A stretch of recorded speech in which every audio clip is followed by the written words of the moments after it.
Welcome to the Becoming Superhuman podcast, where we interview extraordinary people to bring you the skills and strategies to overcome the impossible. And now, here's your host, Jonathan Levy.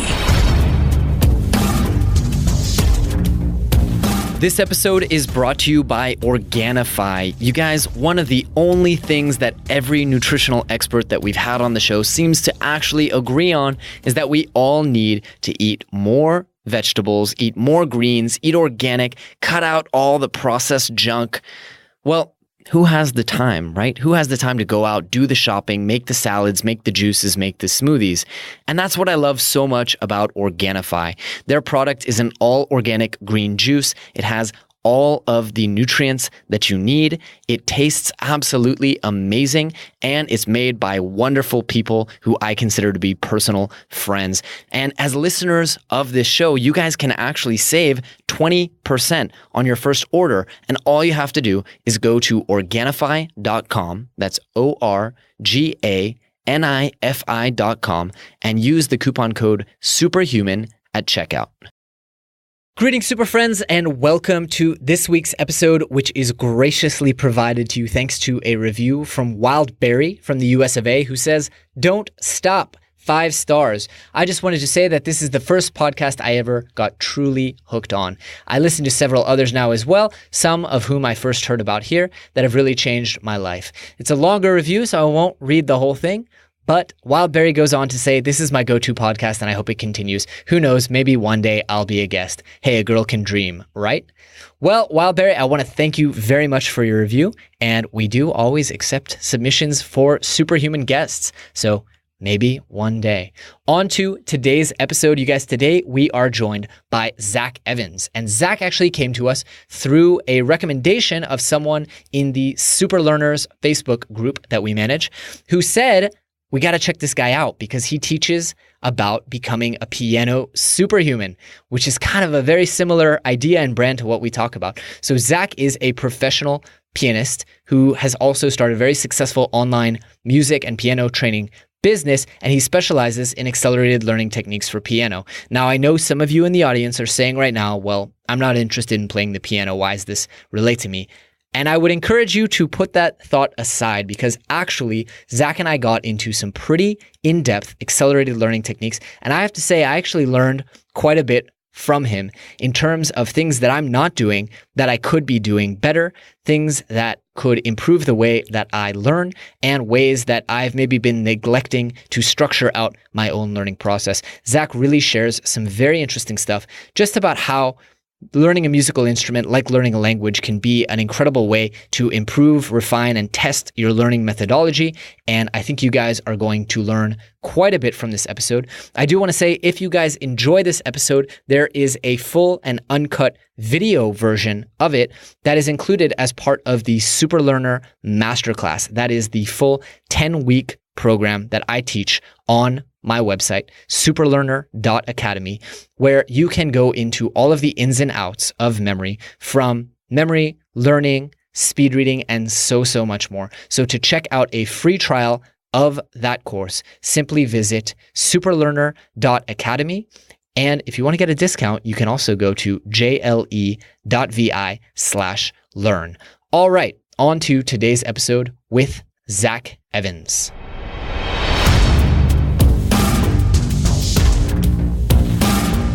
Mr. Zach Evans, welcome. It's so nice to finally meet you after seeing so many of your videos. Awesome. It's great to be here, man.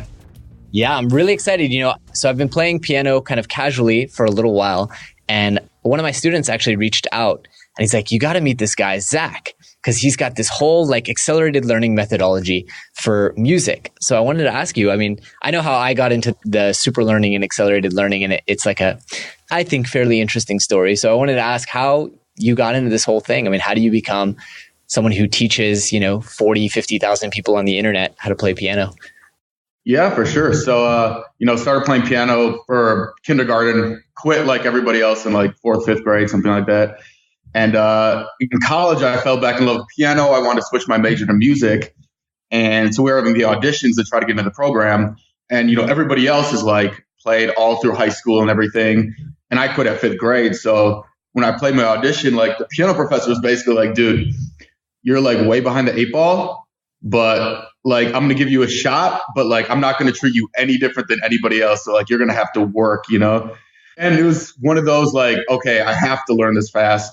There's no other way. Otherwise, I'm going to get kicked out. I mean, literally every semester, you know, he'd kick people out of the studio if they weren't performing. It was one of those, it was pretty cutthroat. So I just been reading the, you know, Tim Ferriss stuff.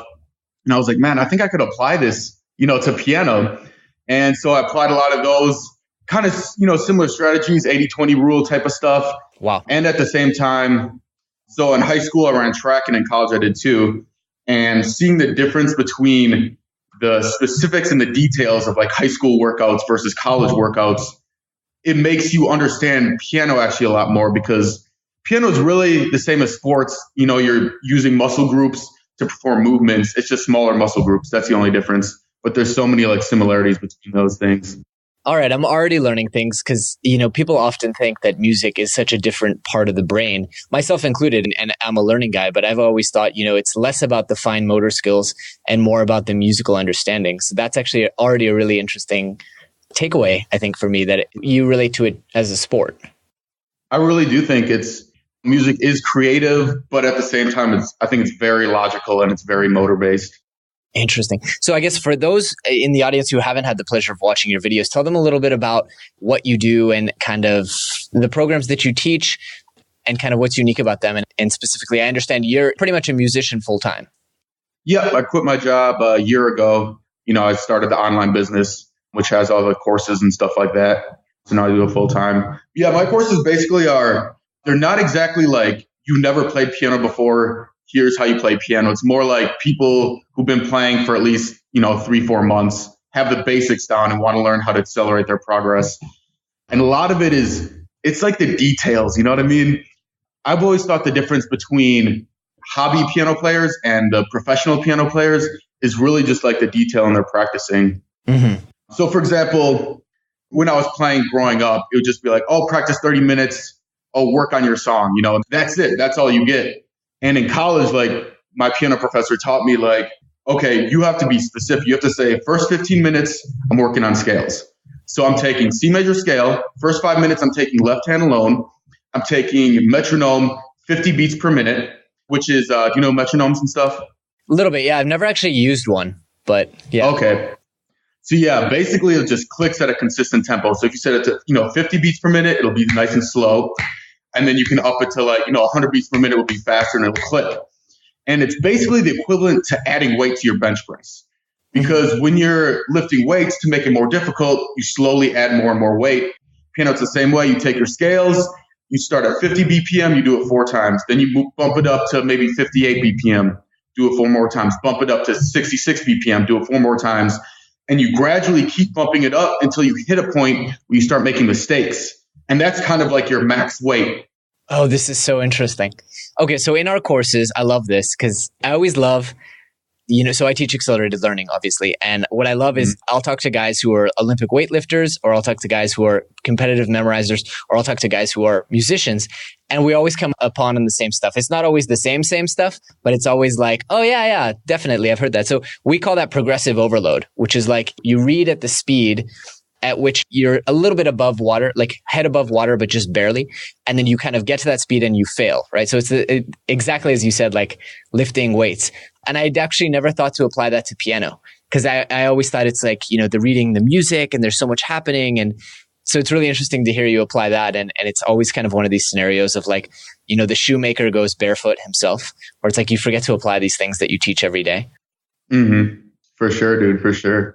I want to ask you this because I think probably we've covered a lot about music in the past and how music influences the brain. And I encourage people to check out that episode that we did previously. But I want to ask you kind of in your experience, for those in the audience who maybe aren't interested in piano specifically, what has music kind of given to your life and the life of your students in terms of just altering and improving the way that they think and impacting their lives? Because I think there might be people in the audience who are saying like, okay, well, I've never been attracted to the piano, but I think they can still benefit. I think you and I know they still can. So, yeah, absolutely. I mean, I think a lot of it, at least what I learned mostly, was how to really take something big and break it down into very small sections learn each small section, and then put it together to form the whole.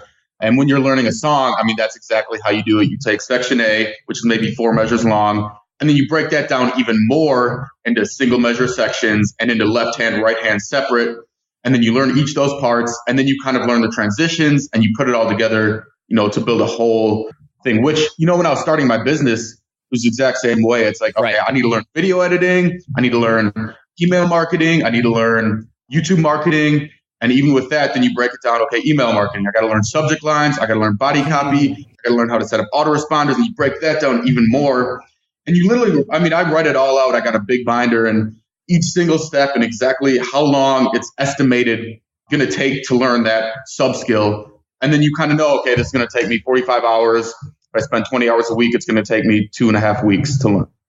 That's also a really interesting thing. And it reminds me of two different things. One, it reminds me a little bit of kind of the way that we learn languages and that we advise students to learn languages, where it's like, okay, you need to plan out. You can't just start learning sentences. You got to learn a little bit about words, and then you got to learn a little bit about vocabulary, and then you got to come back to grammar. And then, it's like piecing out and planning. And it also kind of reminds me a little bit of, you mentioned Tim Ferriss, his whole like disc that he talks about in the 4-Hour Chef of like structure out your learning, break it down into bite-sized pieces. I think that's really, really interesting because we tend to think of a song as like, well, this is just one song and I'll learn another song and that's my bite-sized pieces. But you're saying, if I'm understanding correctly, you're saying make it even more granular, make it, this set, this piece, then the chorus, then this, and then getting the pace and then getting, all of that in really granular little pieces. Yeah, exactly. And even like other details with like, okay, when you're practicing, are you actually saying I'm practicing 10 minutes and like starting a stopwatch and actually timing it? Or are you just saying, oh, I'm going to practice about 10 minutes, which, it's not as powerful as it's all those little details that you do every single day, and they compound, over the course of a year, and your progress is determined, your learning curve is determined by those details. Wow. Okay. So already really interesting stuff as just like, again, like language learning, you can essentially refine, because one of the things that people ask me about, they're like, okay, great. I just learned the super learning skill. Like, what do I learn now? I'm like, well, I can't tell you what to learn. Are you interested in learning Tagalog? I hear it's a really beautiful language. But it's really interesting that, music is this great opportunity to observe and document and refine your learning process once you have these kinds of skills. Because it is such a huge subject, like learning a whole language. You could spend a decade learning piano and still not be the best in the world, but at the same time, always making progress and always enjoying and always improving. Absolutely. Yeah. Interesting. Out of curiosity, do you play other instruments as well? Yep. Play a little bit of guitar, violin, and then drum set. But to be honest, it's more like, I can like kind of fake my way through them. Guitar got 4 chords, and that's kind of like all you need to play 90% of songs. And Right. I wouldn't consider myself a guitar player, but yeah, I got a little bit on everything. Fair enough. So I want to ask you this. You're known, your brand and your product is all about supercharge. And I think that's why you and I get along so well, is like, we're all about super learn, supercharge. So, what are some of the strategies people can use when they're tackling something that's particularly technical as sight reading and piano and things like that, but also just this daunting thing where, like, from my experience, it's super frustrating. You come home, you've got this like brand new keyboard. You're like so excited. And you're like, all right, I want to play this song and this song and this song. And what you get is Mary Had a Little Lamb. So like, what are the techniques both for accelerating that learning and supercharging it, to use your term, but also just like motivating yourself through the process when the going is slow? So, the biggest one is honestly just chunking it down into little sections and smaller sections, and really focusing on that and planning out your whole practice section and having, literally, I'm spending this much time on this section. Here's the practice strategies I'm using. I don't know if I really want to get into the exact practice strategies because I don't know if they'll really make sense, to people that don't know piano. But there's a lot of them, it's just like using flashcards or acronyms or things like that for learning, vocab words. There's the same thing, but for piano, basically. That's really interesting. So you're saying, it kind of reminds me of the saying, give me 6 hours to chop down a tree and I'll spend the first 4 sharpening the axe. So really, it sounds as if you're saying, like, really structuring out your learning, having a game plan and a plan of attack is going to, significantly improve the speed with which you're able to learn. For sure. And then in terms of motivation, so basically I look at it like, okay, in terms of like why piano's fun. Actually, my piano professor used to have this good thing where he's like, fun is when you're good. And I kind of agree completely where it's like, for piano, a lot of parents will come in and say, oh, I just want my kid to have fun. And they're kind of saying, I want my kid to just dink around on the piano and not really get good. But to have long-term success, like you have to be motivated by getting better. You can't just be motivated by like, this song sounds cool. Like that comes too and that helps.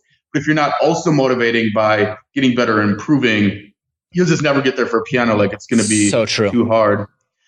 Yeah, one of the big things I always do is you create like these little Excel sheet checklists, basically. So you'll take your song, you split up into your sections, and then usually I have columns. So I have column learn, speed, memorize, and then expressiveness. Those are the 4 going up here. And then there's columns for each section, section A, B, C, D, E, so on. So that way, you're learning a section. Let's say you learn section A in one day, then you can cross it off, but it's still not sped up. But at least you cross something off in the box, and it makes you can see the slight incremental progress. And then maybe the next day you're like section A, I'm going to try to get it up to the speed of like, let's say you're trying to play your piece 120 beats per minute on a metronome. Let's say you get it up to maybe like 80 beats per minute. So then in the box, you write, I'm at 80 beats per minute right now. And then the next day you do it and you're like, oh, now I'm at 100. And then the next day you have it sped up. So you cross off that box. And then the next day, okay, now I have it learned and sped it up, but now I need to memorize it. So then you take time doing that. And each time you cross off a little box, This is really good. It's certainly good for me. I'm sure certainly good for the audience as a reminder because, I teach also a course on productivity and we talk about checklists and to-do lists and tracking your progress and all that stuff that I do. And somehow when it comes to a hobby, which is supposed to be like your downtime, I don't do that. And so, I have a list in my head. After all, memory, the whole thing. Like I know all the songs that I'm working on and I know where I am roughly. But that act of writing down goals and then tracking your progress and getting that little endorphin boost of getting to hit the X on the Excel sheet, I think is really brilliant. And also just being able to track over time and be like, okay, I really slacked off in May. In June, I need to spend a little bit more than 10 minutes a day because there were these 5 songs that I haven't made much progress on them. I think that's really, really like a brilliant take home point for people. So one other good thing about that is exactly which sections you have already learned, because the biggest time waster when people practice is practicing stuff they already know and not focusing on stuff they. And like, I found it out so I record YouTube videos, obviously. Mm-hmm. And I recorded this video of me like playing some song. And then I accidentally left the camera running for like my entire practice session, which is like almost an hour. And then I was like, oh crap. And then I looked at the video and I was like, oh, let's actually like test, like how good am I actually practicing? So I took a stopwatch and every time on the video, I was practicing something good, like something I actually needed to work on. I'd like start it. And then every time I was practicing something bad, I'd stop it. And literally I was wasting like 2/3 of my practice time just playing over stuff I already had learned. Because it's kind of like fun, and you get stuck in the habit of going back and playing the easy stuff that you already know. Fun is when you're good. It's crazy. I was wasting like 2/3 of my practice time. And the dangerous part was like I'd come out of that practice session thinking, oh, that was a good practice session. Like I did good. But in reality, it's like I didn't do good. So I didn't even have the perception of how much time I was wasting. But once you know that, then you really like buckle down and, start working on what needs to be worked on. There are a lot of actually really big takeaways there. One is, I think we all fool ourselves in that we're spending so much time learning and studying. And yet, for anything, we're practicing things we already know. So like my big learning project lately has been cryptocurrency and blockchain technology. And as you're talking, I'm realizing I'm like, how much time that I'm sitting down and quote unquote learning and reading new things, am I actually just reading things that I already know because it feels good to be like, yeah, cool, I knew that, and same with languages. How much time are we spending reviewing stuff that we already know or having basic conversations because it feels good. It feels good to give yourself this confirmation that you know stuff. I think that's really, really interesting. And also just this idea of like, again, the kind of small wins, right? Like I wanted to come back to that and talk about, I've noticed that especially with piano, if I can get really bogged down and the song gets really, really hard, you can kind of reset your psychology by just going to a really simple tune that you like, playing that a little bit, working on it, improving it, and then kind of like accelerating your progress because you have that motivation. Yeah, one thing that I really think helps is, so I read this book, I think it was called Mastery, something like that. They talked about one of the best ways And it's hard to do depending on how serious you are about learning something. But if you can get in an environment where you have people that are both better than you and people that are worse than you at the skill, it's super powerful, because that way, every time you want to be motivated, you just see the people better than you and you want to strive for that. But at the same time, whenever you get frustrated and kind of bogged down, you see the people that are where you were a year ago and you're like, oh yeah, look at all the progress I've made. And it kind of like helps you get back on track and motivate yourself. That, and also teaching those people who are kind of behind you a little bit, can be one of the best ways to improve your own technique. So my big kind of learning project last year was acro yoga. And I spent maybe 50 or 60% of my time in the community teaching other people. And I thought that I was kind of wasting my time. Not wasting my time, but like not getting better myself. And then I realized by having to, it's kind of Feynman technique at its greatest, by having to simplify something to an extent that you can explain it to someone who knows absolutely nothing about the topic, you're like, oh yeah, it does work better when I tilt my heel that way. Like I never paid attention to that. I'll do that every time now. And so it's kind of like going back in such a deliberate way and seeing the topic through beginner's eyes, I think is also really powerful. Yeah, absolutely. And just those things where you're like telling your student to do something and in your mind, you're like, yeah, I need to start doing that again. Like I've been slacking on that, I've had like 5 of those during this podcast so far. So yeah, absolutely.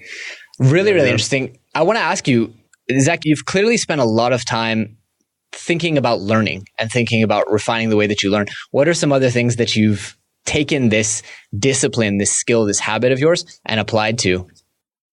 First thing is definitely working out, where it's like, it's kind of the same thing where like, the difference between amateur piano players and people that take it seriously is like the details of your practice. I got really into working out. So now it's like, okay, workouts. It's literally, I'm taking, squats. I'm taking 80% of my 1 rep max. I'm doing 3 sets of 8, 3 seconds down, 1 second up. Your rest time is, a minute 50 between sets. And you literally stop watch and calculate your rest time, all your diet, you're, tracking protein, fat, and carbs for everything. Wow. And, just doing that for the last couple of months. I made way more progress than anything I've made before that, just because all the little details matter. Right. And just being deliberate and kind of bringing it, I think, into your consciousness makes such a difference, because what gets measured gets managed. As soon as you're measuring it, you're like motivated to want to move that needle, I guess. Yeah, absolutely. It's funny. It's like, have you read Think and Grow Rich? I got about halfway through it. It just wasn't my scene. Dude, a long time ago, I heard about it and I started reading it and I was like, this is freaking dumb. I was like, the universe is going to break. It was just like, what is this book talking about? But then a couple years later, I heard all these successful people. They're like, yeah, Think and Grow Rich, blah, blah, blah. And so I read it again and I kind of realized, because the whole point of the book is like, okay, if you think about something a lot, if you're always visualizing your goals, it's going to happen. And I was like, okay, this isn't because the universe brings it to you. It's, you don't have to be a rocket scientist. If you look at your goals every day, you're going to be more successful, Yeah. So it's kind of one of those, if it's always in your mind constantly, it's going to help you a lot, I totally believe that. I have this theory that a book is as impactful as the order you read it in. So it's like, if you read Tony Robbins before you read Tim Ferriss, they're going to be like, okay, this stuff's super revisionary. Like Tim Ferriss, yeah, you're awesome, whatever. But if you read Tim Ferriss first, you're like, Tony Robbins, okay, cool, positive attitude, get it. You know what I'm saying? And those two aren't necessarily writing about the same stuff. But so I read a lot of Eckhart Tolle stuff before I read Think and Grow Rich. I got this whole, the universe will give you exactly what you want. And Paulo Coelho says the same thing in The Alchemist. When you know what you want badly enough, the entire universe will conspire to give it to you. And I totally believe that. I think what my trouble with Napoleon Hill was, it was specifically around Think and Grow Rich. I was like, oh, but this will do so much more. If you want love in your life, if you want health, happiness, whatever, this works for all of that. This power, law of attraction, essentially. But I'm totally into all that woo-woo stuff.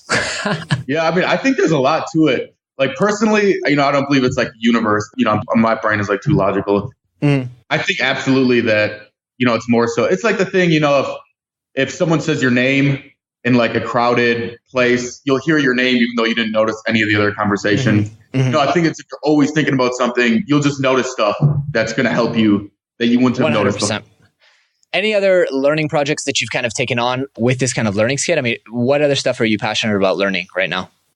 Yeah, marketing was really the last big one. that I've been working on. Which marketing. kudos, by the way, because you've got incredible sales letters and email marketing, and you've got like a ton of courses up. So, I mean, you've clearly learned a lot about it very, very fast. Thanks a lot. I appreciate it. Yeah.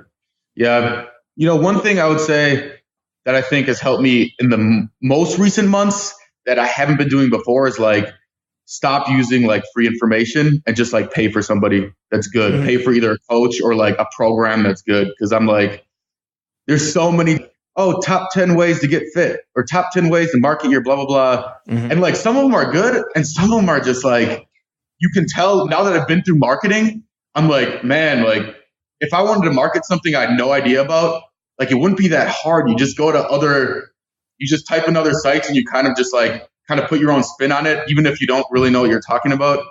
And so like, right. And there are a lot of people out there doing exactly that. For sure. Yeah. So like knowing marketing kind of like, it makes me a little bit pessimistic, because I'm like, man, there's a lot of misinformation out there and more information isn't always better. It's like finding the right information. Sure. What are some of getting a little bit off topic, but interesting off topic, what are kind of some of the pivotal lessons that you've taken away in marketing your business? And I guess let me rephrase this from maybe from the audience's perspective, more interesting angle, which is what are some of the pivotal things that you've learned over the last year in marketing that have really moved the needle for you? I think the biggest thing is like people respond to emotion so much more than logic. And you have to really solve like a pain point they're having. Like the first book I wrote was the Supercharge Your Piano Practice. And it talks about all the practice strategies, just like flashcards or acronyms. There's those for piano. And the book did not sell well at all. And even though I was like, this stuff is great. I'm like, this could help people, And then my second book, I kind of realized it's not a pain point because people don't know that it can help them. They're not sitting there thinking, I wish I had more practice strategies. They're sitting there thinking, I can't get my scales good. They suck every day. So my second book I wrote on scales. And then in the book, there's the accelerated learning techniques like peppered into the book. Yeah. But it's in the context of scales because people have that pain point of my scales are choppy. I can't get the thumb under thing to work well. So if you package it into something else that people actually have a problem with, then it'll sell better, so this is an admission on my part, but I had exactly the same epiphany about a year ago in my business because we had this experience where we just sank a ton of money into ads and none of them worked. Like, I don't think we got a single dollar back from those ads. And someone kind of pulled me aside, a very good friend of mine who understood advertising. I understood the marketing, like I could market and brand my courses, but somehow I thought that the advertising should be different and it should be all positive and shiny and, our product is so great and we love it. And someone was like, no, you need to talk about people's pain. And I wasn't comfortable with it. I was like, I don't want to itch at people's pains. She's like, no. You need to confide in them that you understand their pain. So, our ads today, if you see our ads on Facebook, are like, do you feel like you're a slow learner? You just haven't been taught how to learn. So you can have that positive in there, but it has to start with the negative. And I think that I like to talk about marketing once in a while on the show. It's not a business podcast, but I really believe that marketing is a skill that anyone should know. You market yourself to a potential mate, you market yourself to employers, you market your products, whatever it might be.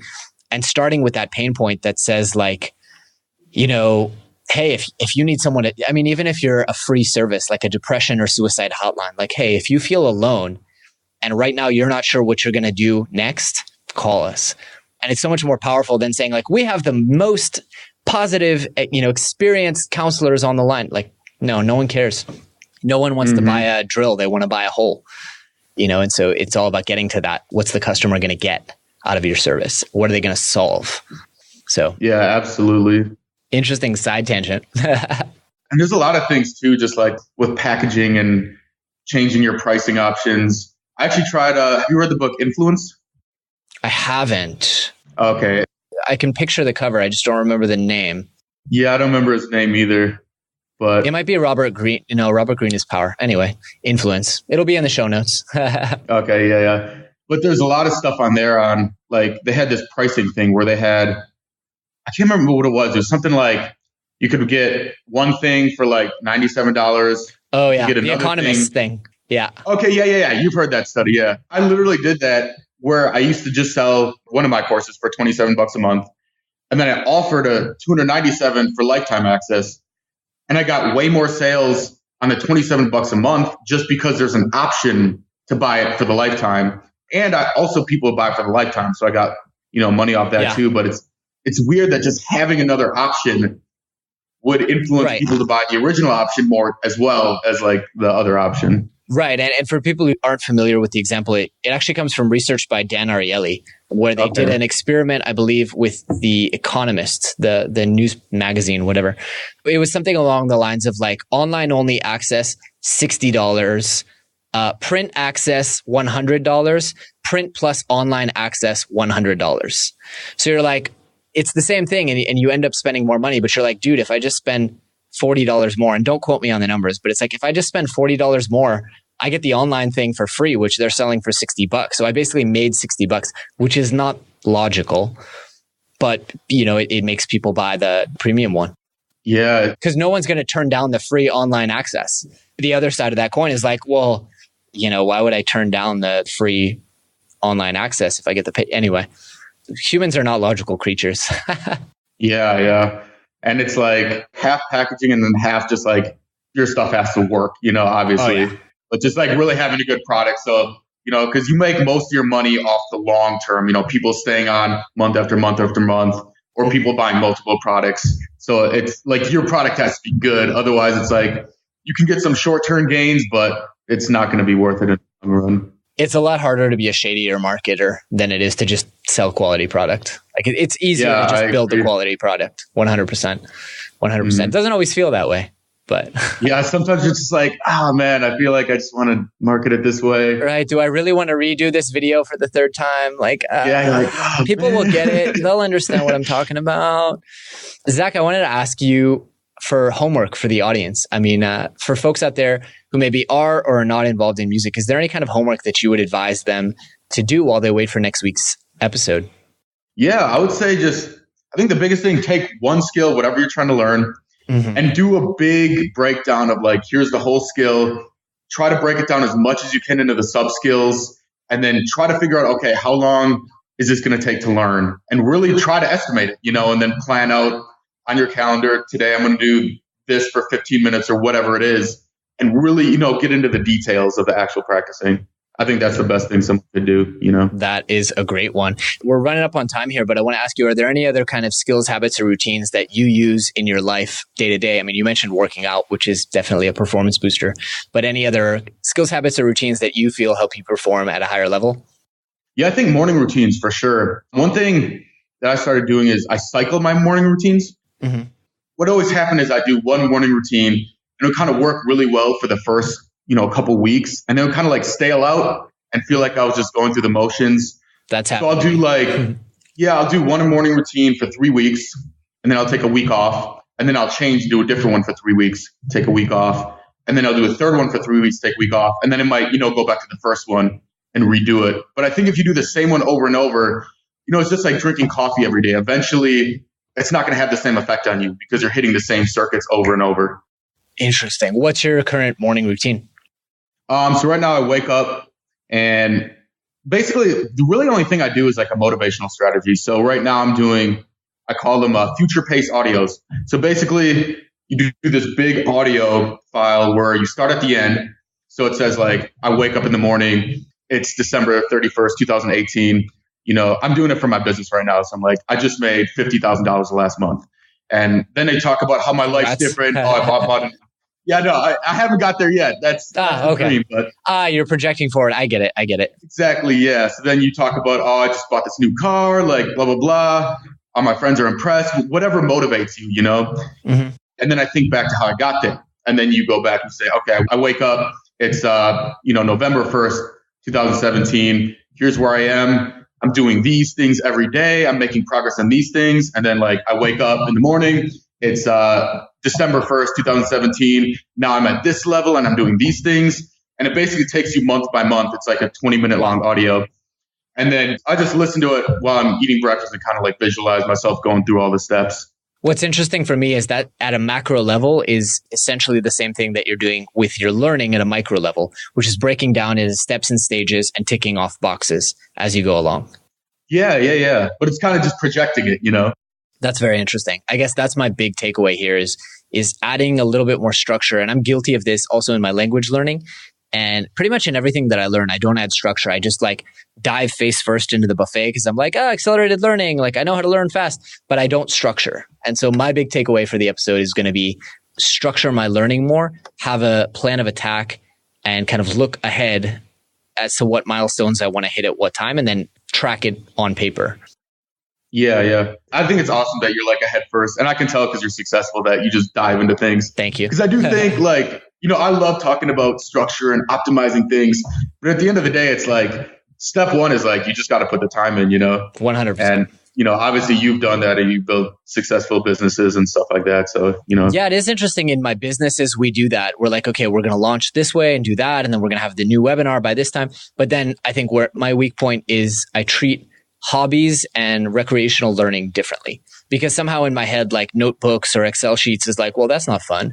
My other big takeaway, by the way, from this episode is fun is when you're good. It's really good to, it's really fun to be good at something. And so the faster you can get there, it's like if you have to do that not fun stuff of, bring a notebook with you to the gym, or having, your laptop open next to the piano so you can track how well you're doing, like it's going to get you to a point where you can have more fun in that skill over time. And so I think that's going to be my takeaway is to treat my hobbies like I would treat my business. Yeah, absolutely, man. Absolutely. Awesome. So Zach, I want to give you an opportunity to let people know how to reach you, how to get in touch with you, maybe take one of your courses and check all that stuff out. Yeah, for sure. You can go to, just type in on YouTube, Zach Evans Piano. Or if you want my more teaching stuff, then it's Become a Piano Superhuman is my thing. Awesome. And then there's contact forms on the website. So if you want to contact me, feel free to go through those. Awesome. Cool. Well, Zach, I really, really appreciate it. I know our audience has learned a ton. I've learned a ton. And I want to ask you the last question before we let you go, which is if people remember one message from this episode and they take it with them for the rest of their lives, what would you hope for that one to be? I think just like hard work pays off. I really think at the end of the day, it's like, you put the time in and you really try, not just kind of wishy-washy it, like you'll get the results. You get what you put in, Amazing. Awesome. So Zach Evans, I really, really appreciate it. It's been an absolute blast. I'm going to get back on the piano here, but I do hope we keep it in touch. Awesome. I appreciate it. It's been fun. All right, my friend. Take care. All right, super friends, that is all we have for you today, but I hope you guys really enjoyed the show and I hope you learned a ton of actionable information, tips, advice that will help you go out there and overcome the impossible. If you've enjoyed the show, please take a moment to leave us a review on iTunes or Stitcher or drop us a quick little note on the Twitter machine at GoSuperHuman. Also, if you have any ideas for anyone out there who you would love to see on the show, we always love to hear your recommendations. You can submit on our website or you can just drop us an email and let us know. That's all for today, guys. Thanks for tuning in. Thanks for tuning in to the Becoming Superhuman podcast. For more great skills and strategies, or for links to any of the resources mentioned in this episode, visit www.becomingasuperhuman.com/podcast. We'll see you next time.